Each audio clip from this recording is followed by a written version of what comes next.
everybody. We're back with my friend and Pinellas County resident, Jamal Sowell, Secretary of Commerce, President and CEO of Enterprise Florida. Thanks for joining us, man. Anytime for St. Peter and Pinellas County. That's awesome. So what's going on with Enterprise Florida this year? What are you guys working on? So right now we're in the midst of session. The topic of economic development has drastically changed over the past few years when it comes to the topic of incentives. Now the incentive is workforce, talent, and just our overall state economy, which is doing very well. And I think with Florida, we have a governor who is bold, who made choices at a time that may not have seemed popular. Everybody was talking about Cuomo and everybody was talking about Newsom in California, but now they see that we had a governor who had foresight to do things that were great, and now we're reaping those benefits. Absolutely, absolutely. So we talked last week or 2 weeks ago about something that you're passionate about, and that I didn't really think that Enterprise Florida would get involved in. But tell me about how you're working on food deserts and filling those in through your programs. So now that's obviously a thing that I want to tackle really over the next 2 years. And for us, as we look at rural Florida, urban areas, one thing when we travel, we always hear about the topic of food deserts. When it comes to quality food, whether that's South St. Pete, whether that's in Okeechobee and Pahokee, all around the state, those are two things that we always hear about in the rural areas and the urban areas. So I think that's going to be an exciting venture that we're going to really tackle over the next few years. But also we want to make sure that that helps the jobs, the economy. So when we make the sell of Florida and why it's so special, we're telling those big grocery stores about certain areas that may not have been prime in the past, but they're prime now because they know that we have a governor who has kept the state open and our economy is going well. So, if it's not a grocer that's currently in the state, you're looking at other grocers from other states that could possibly come down, or even other countries. Yeah, for us, we go after all businesses, especially the ones we've had a lot contact us from New York and the Midwest and the West Coast, because they want to hear what Florida has to offer. And as they hear what we have to offer, they're very excited. As they've been treated very hostily in the areas that are very congested, New York and Massachusetts, but we are prime for them. Awesome. Well, so Enterprise Florida the last few years, especially under Speaker Corcoran before Speaker Oliva, was kind of on the chopping block.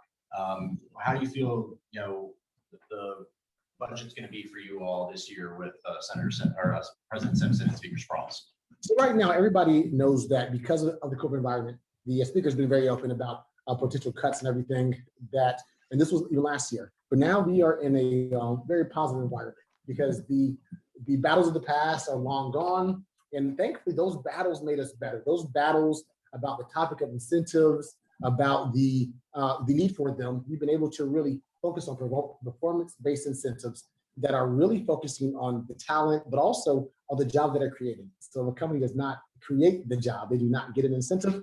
And that is probably been the best way to go about doing things when it comes to the taxpayer dollars. So how much is Enterprise Florida requesting for you all's budget and also the job growth grant fund? So our budget is right now is $16 million. And also the governor has put in his budget for $50 million of the job growth grant fund. And what the job growth grant fund is, it's the pretty much is the ultimate incentive when it comes to workforce development and also infrastructure. So in the past, the Pensacola Airport and Melbourne Airport, they received the job growth grant fund to enhance their airports. And because of that, they're able to land some great companies that created a lot of jobs. And so the money doesn't go to a company, it goes to the infrastructure for a local county, municipality, or a education entity who wants to focus on workforce. Gotcha. I do want to recognize that we do have Councilwoman Gina Driscoll joining us for this session. Councilwoman, thank you so much for taking the time to be here. I just want to give you the opportunity to say anything, or if you have any questions for the Secretary. Thank you so much. And it's a pleasure to be here. Thanks, Matt, for setting everything up. And thank you, Secretary Sowell, for joining us here today. Food security in St. Petersburg is a priority here. And we've made some great progress so far through amendments to our own urban agriculture ordinances and by establishing a local food policy council to really bring people together who are attacking this issue together. One of the questions that I have for you on the state level that that I've been talking about is access to SNAP benefits. Now we know that this is a great way to really bridge that gap, you know, for many of the families that have not found themselves in this situation before now. One of the things that was implemented last year was the ability to apply for SNAP benefits over the phone rather than having to go to an office to apply in person. And that has enabled many people to apply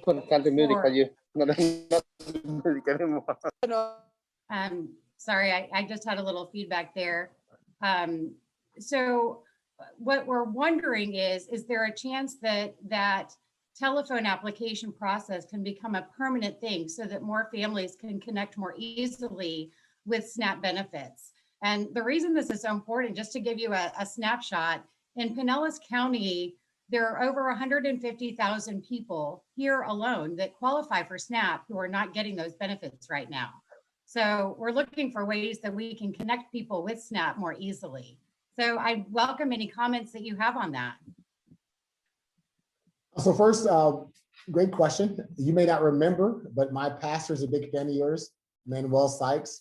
You sat down with me in the church at Bethel Community Baptist about 3 years ago when you first started. So I do remember that. So he's a huge fan of yours, just from your engagement and always being at our church. So in terms of that question, that specifically falls under the Commissioner of Agriculture, and she sits on the Enterprise Fund Board. So I will go ahead and obviously relay that message. We don't deal with necessarily SNAP benefits, but whenever there is a local official, a business who wants to have that question addressed, we work with our board members. All of the cabinet sits on our board. So Attorney General Ashley Moody, CFO Petronas, and also Commissioner Freed. So I'll go ahead and have my staff here right now. So I'll go ahead and convey that message, because we do want to make sure, in terms of my personal interest, to make sure that those in Pinellas County not only have representation, but also that their voice is being heard. Because I know we always talk about Tampa Bay, but at the same time, I want to make sure that Pinellas is known in terms of their concerns and what's going on there. Thank you, thank you. And yes, I know it's not directly within your purview, but the more voices we have on this particular issue. Thank you, Councilwoman. So going back to economic development, Chris Donaker, our president. Terry, how are you today? Chris? Hey, Chris, how are you? Doing well, doing well. Good. Well, that wasn't my question, so it'll get harder from that. But first of all, thank you for taking the time to be part of our effort, as you have spent so much time with us as the Chamber and our EDC helping and guiding us. So I want to thank you that it's great to have a local representative in Tallahassee knowing what our community is all about, and you've already shown that. So first of all, just my sincere thank you for your guidance, your stewardship, and your care for the state and for our community. My question is, like, you know, JP and our chamber and our EDC, we're up to our eyes with alligators right now with businesses that want to come to Florida and St. Pete.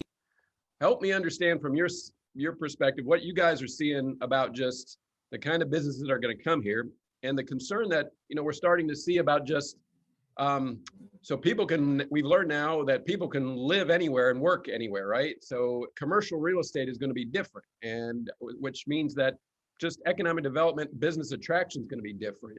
Have you guys just talked about what are you guys seeing as far as, are you seeing, you know, like people aren't going to necessarily take down as much real estate, but they're going to do different things? Like, what are the trends communities should be starting to expect about space and just getting people to come to Florida and returning back to office? What, when you guys are talking about it, I know you probably haven't opened up your international, but that would be my second part is, and then do we ever open back up international? When can we get going back that again? So two questions about just the pure pipeline of what you're seeing.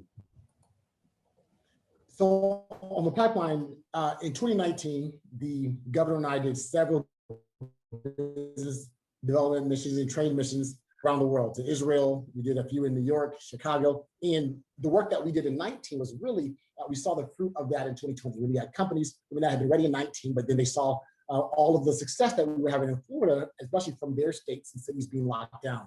So in terms of financial services, aviation, manufacturing, that has really been beneficial for us. And with obviously commercial real estate is big, but also affordable housing. That's a topic that always comes up. And when it comes to the growth, a lot of what we're working on is trying to get back our qualified targeted industry incentive, the QTI, which was cut in the past. And that was a basic level incentive that now is for those who know Speaker Sprouse, please reach out to them. And for us, we're trying to just make the case about why that's so important. But in terms of the issues in regards to real estate and commercial real estate, a thing that always comes up is insurance. That always comes up in regards to commercial real estate or property real estate in Florida. So that's why the governor's been very active in appointing judges who are business friendly in regards to our litigious environment in Florida. So that has really been a topic of concern for a lot of insurance companies, just people in general. So the governor is aware of that in regards to us having a judiciary who is business friendly.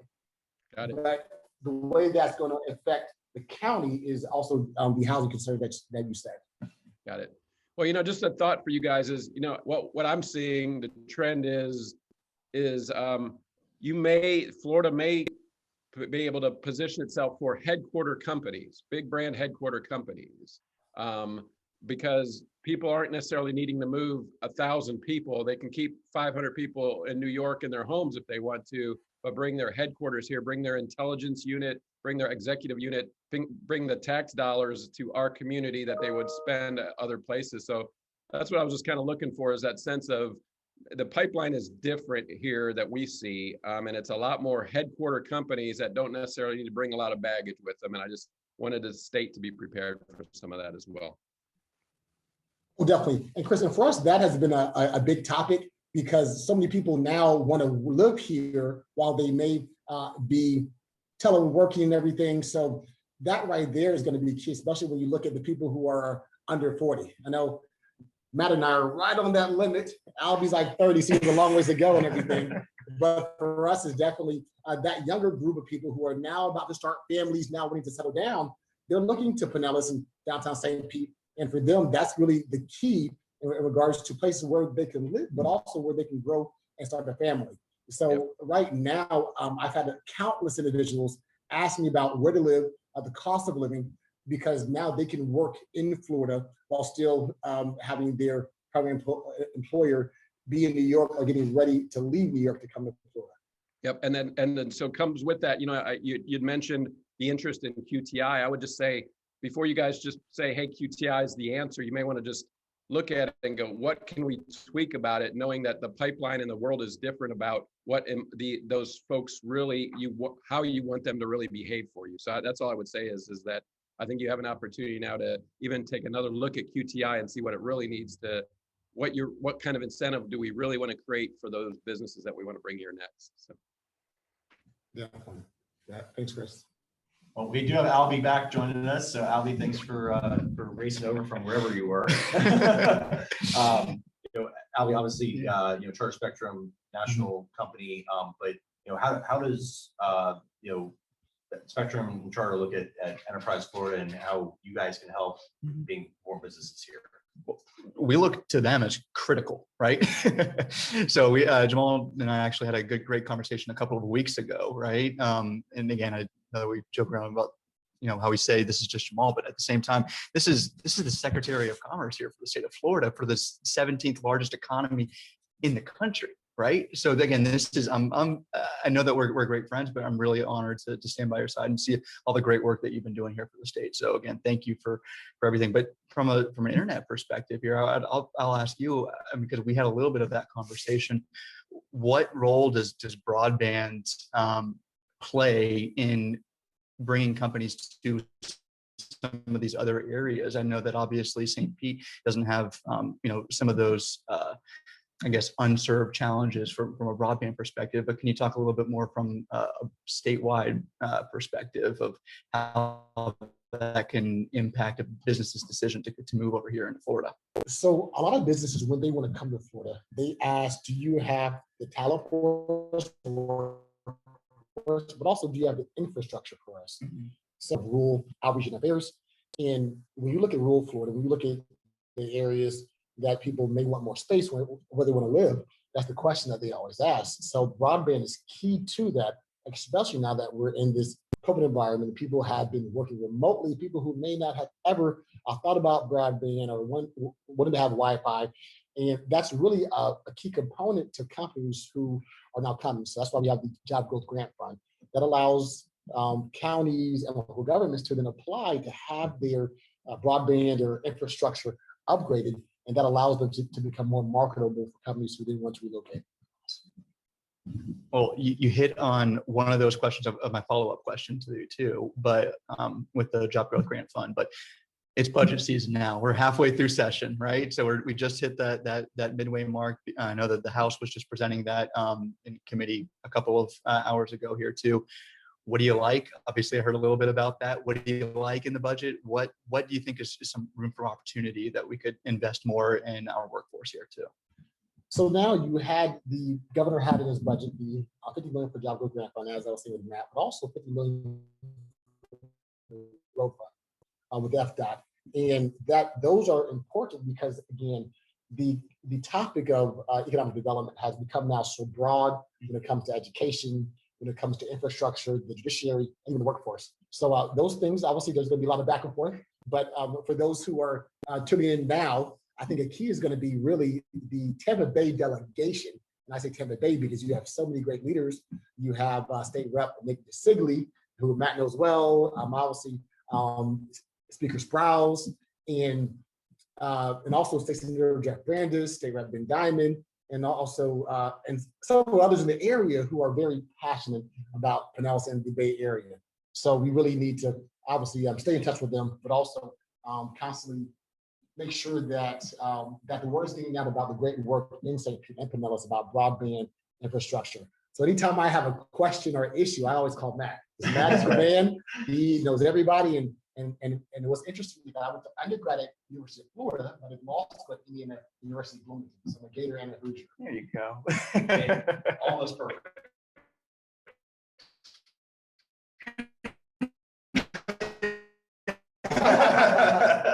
Back in St. Pete to help you all at Enterprise Florida being more successful. Obviously, what can we do to help? First is going to be in terms of Pinellas is so rich in diversity and also in geography.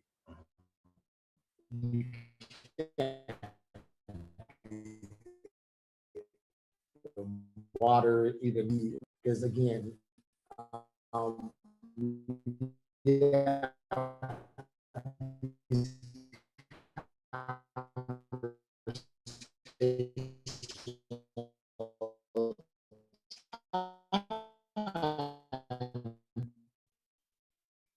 If people will say Tampa Bay, but then they don't forget that Pinellas is not Tampa. And those who live there know what I'm talking about, but those who are there outside may not know. And I think that I know other leaders who want to show the world what Pinellas has. So obviously a strategic plan that you all have been doing great in every single year, but specifically with the industry that are now wanting to come to Florida. Again, as I said earlier, financial services, aviation, aerospace,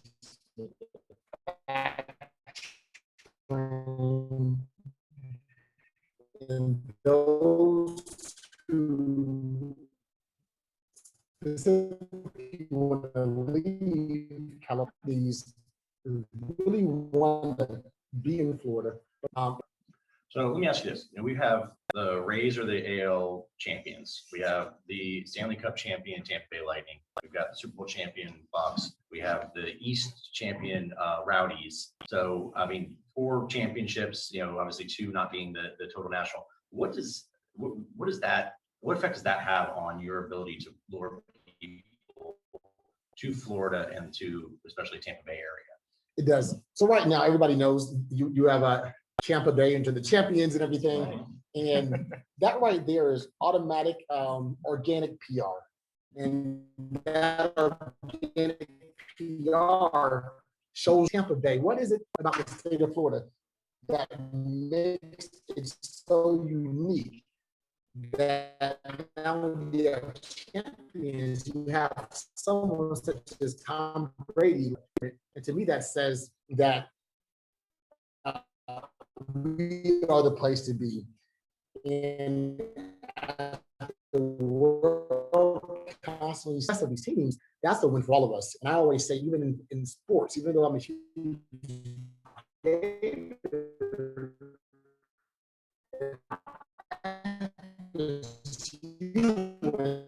I am happy to highlight this thing. And all of that is a holistic approach when it comes to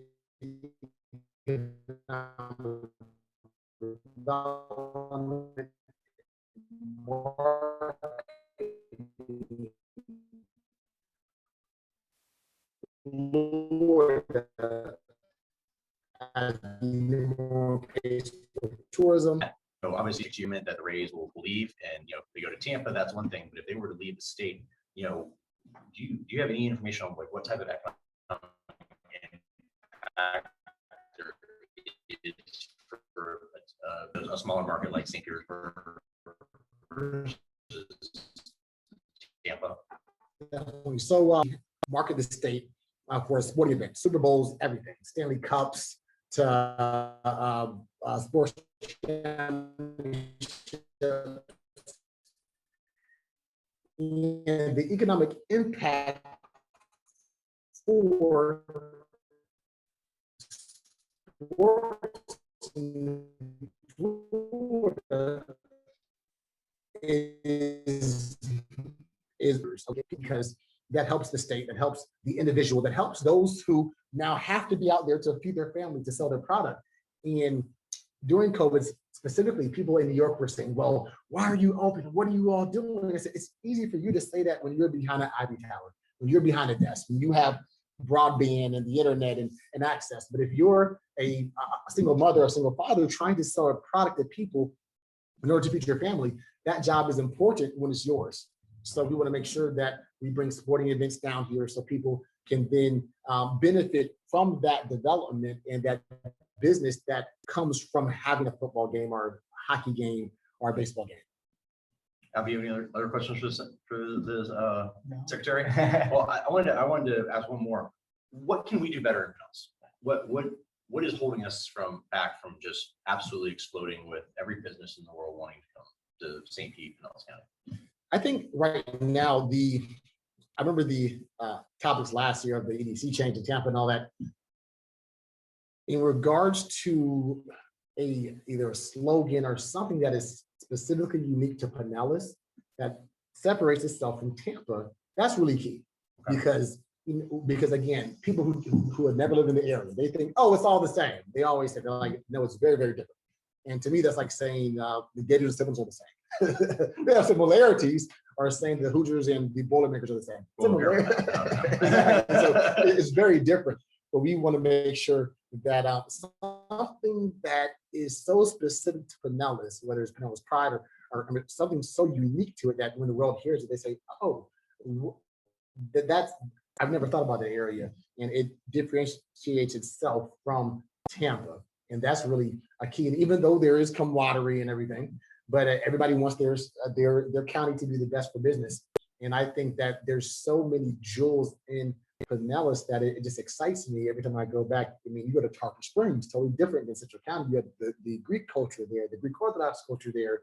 And you go down south to Central County, and then south is totally different. But it offers somebody a variety regardless of what they like to do. So I think that really has to be highlighted. Gotcha. Well, Mr. Secretary, thank you very much for joining us today. It's always a pleasure to see you. You're always more than generous with your time.